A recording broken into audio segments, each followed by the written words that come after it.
Assalamualaikum warahmatullahi wabarakatuh. Dalam hidup banyak ragam yang kita lihat.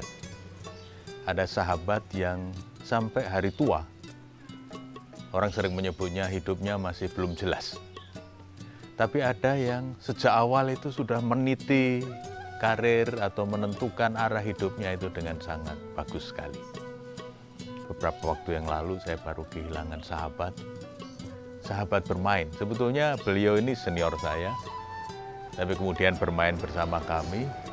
Dan yang sangat mengejutkan adalah beliau ini sampai hari tuanya, itu lalu sekarang teman sepermainannya itu seanak-anak saya.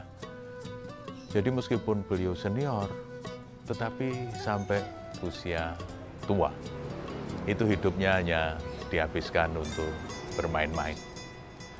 Nah, apa yang membedakan orang yang hidupnya terarah atau tidak?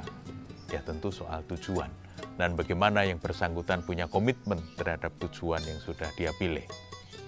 Karena banyak orang antara doa dan yang dilakukan itu berbeda. Kalau berdoa kepada Allah, ihdinas siratal mustaqim, ya Allah, tunjukkan kami jalan yang lurus. Tapi coba kita tanya pada diri kita masing-masing. Sudahkah kita konsisten dengan doa-doa kita itu? Apakah kehidupan kita jalani dengan lurus seperti doa yang kita panjatkan? Sering terjadi doanya ihdinas siratal mustaqim meminta jalan yang lurus, tetapi kemudian yang dilakukan itu seksa. Maka sering banyak sahabat yang hidupnya penuh warna, variasinya sangat tidak terukur, sehingga capaian-capaian dalam hidupnya tidak begitu menggembirakan. Karena itu pemirsa, biasanya dalam psikologi atau manajemen ada syarat. Bagaimana caranya agar kita bisa menentukan tujuan itu dengan lebih baik. Yang biasa disingkat dengan istilah SMART.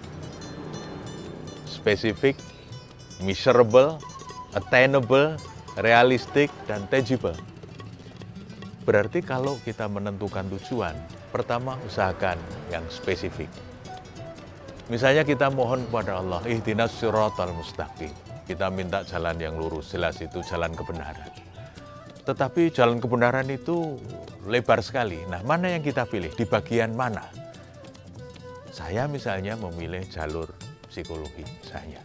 Kalau itu sudah menjadi pilihan saya harus spesifikkan. Psikologi pun itu psikologi apa? Misalnya saya lebih konkretkan lagi psikologi pendidikan. Nah, misalnya begitu, itu spesifik. Kenapa perlu spesifik? Supaya kemudian tahapan-tahapannya bisa kita bangun. Oh, karena tujuan saya itu, maka saya bagi-bagi tujuan itu ke tahapan-tahapan yang lebih kecil, sehingga mudah tercapai. Yang kedua, measurable. Karena sudah spesifik, maka harapannya bisa menjadi lebih terukur.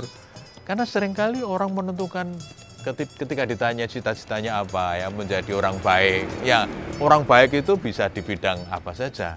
Tapi ketika menentukan, kalau saya sudah spesifik, misalnya saya ingin menjadi psikolog pendidikan yang lebih bermanfaat, maka saya kemudian bisa membuat ukuran-ukuran.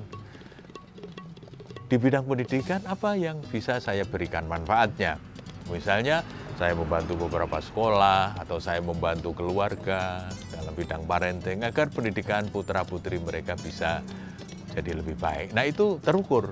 Kalau saya lebih banyak bisa berbakti, memberikan konsultasi misalnya atau saran-saran agar pendidikan menjadi lebih baik. Nah, itu tentu sesuai dengan pilihan spesifik saya dan kemudian bisa diukur. Yang ketiga, attainable. Bisa diraih, bisa dicapai. Jadi kalau menentukan tujuan ya jangan tinggi-tinggi amat. Saya mengagumi banyak teoritisi pendidikan misalnya. Kemudian saya ingin juga menjadi teoritisi pendidikan yang bisa mendapatkan hadiah Nobel misalnya. Tapi ketika itu saya tentukan setelah saya tua, ya tentu itu menjadi sangat sulit untuk bisa diraih. Berbeda masalahnya kalau itu dulu saya tentukan pada saat saya masih muda. Maka tentukan saja tujuan yang attainable, yang bisa diraih. Misalnya, seperti sekarang ini, saya mendefinisikan karena di rumah saja, kita puasanya di rumah, kita mengajar juga dari rumah, work from home. Untuk mengoptimalkan yang biasanya kita mungkin memberikan silaturahmi ke sana kemari, nah kita coba dari rumah. Lalu kita bikin kultum seperti ini. Ini attainable, karena kalau yang lain mungkin tidak mudah untuk kita lakukan. Tapi begitu kita coba melakukan yang terjangkau, dan satu kemudian itu menunjukkan hasil yang menggembirakan, itu akan lebih membuat kita bersemangat. Yang keempat adalah realistik. Betul-betul ini bisa dijangkau. Kalau yang tidak realistik itu kan kita punya mungkin harapan-harapan yang terlalu besar atau keinginan yang macam-macam. Sementara sumber daya kita terbatas. Nah, padahal kalau kita memang punya sumber daya yang terbatas, yang harus kita lakukan apa? Tinggal mengoptimalkan saja dari sumber daya yang terbatas itu, kita coba usahakan hasil yang lebih optimal. Saya lebih sering menghargai sahabat-sahabat kita yang mulai dari keterbatasan, tapi kemudian step by step itu luar biasa perkembangannya. Karena dia realistik.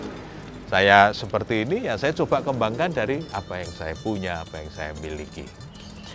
Yang terakhir adalah tangible. Tangible ini orang sering menyebutnya sebagai time bound. Ada penjadwalan yang jelas, ada tata kalanya, itu mau diraih kapan? Itu mau direalisasikan kapan? Plan A begini, plan B begitu, dan seterusnya. Jadi jangan sampai tujuan-tujuan yang sudah kita pilih itu tidak kita beri jadwal yang jelas. Mudah-mudahan ketika jadwalnya jelas, step by step, satu langkah demi satu langkah, kita akan menjadi lebih baik. Latar kabunna tobakon an tobak. Seperti firman Allah dalam surat Al-Insyiqaq, kita akan naik satu derajat demi satu derajat. Insya Allah ke tangga yang lebih tinggi. Pemirsa, sampai ketemu lagi di lain kesempatan. Assalamualaikum warahmatullahi wabarakatuh.